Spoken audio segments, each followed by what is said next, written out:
Hey YouTubers, welcome back to the channel. I'm at Thunder Mountain Bike Park in Massachusetts. It is awesome. It is a great place to hang out. Can't wait to show you the trails. Can't wait to take you along on my rides. Let's get into it.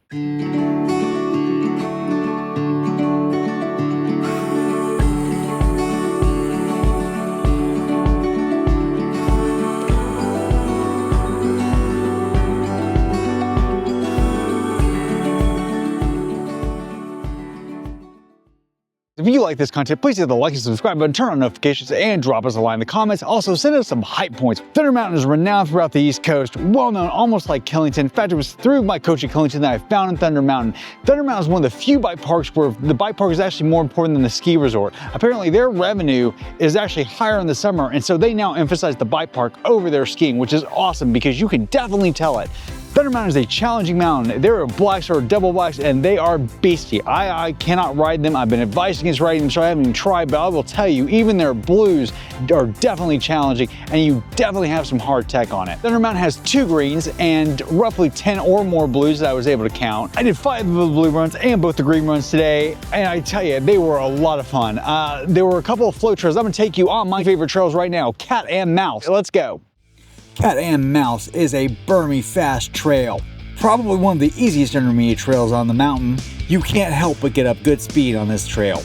You feel safe the whole trail because the trail grips you and holds you, although today there was a little bit dust as it hadn't rained in quite a while. And what I loved about Cat and Mouse was the angle of the berms. I had yet to encounter this, where many of the berms had their own angle, and you felt like you were going berm to berm to berm.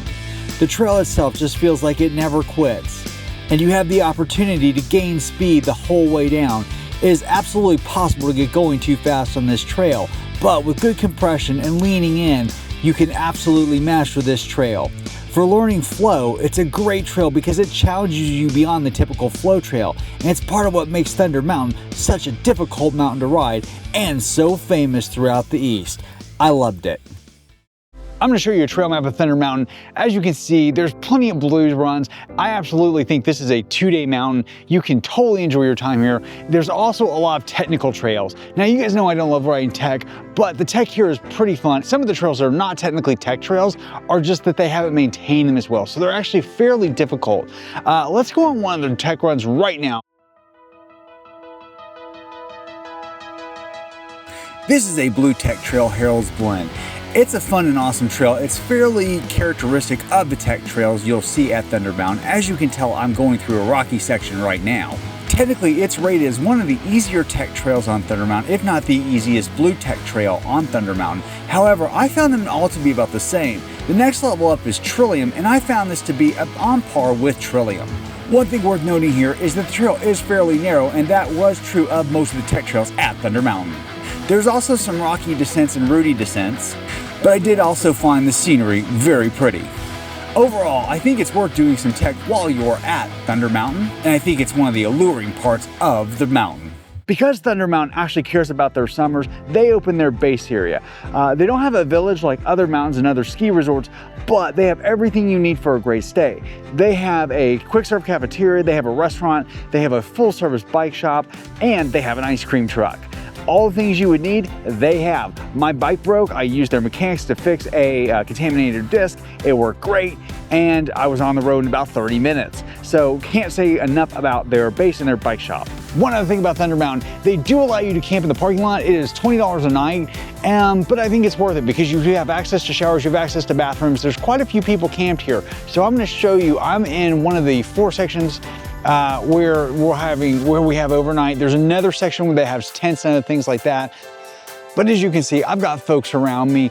The parking lot is now emptied out, but I'm camped over here. It was a lovely place to camp. And I've got folks next to me. There's people on the other side of it, and all the way on the opposite side of the lodge is another campground with folks camped.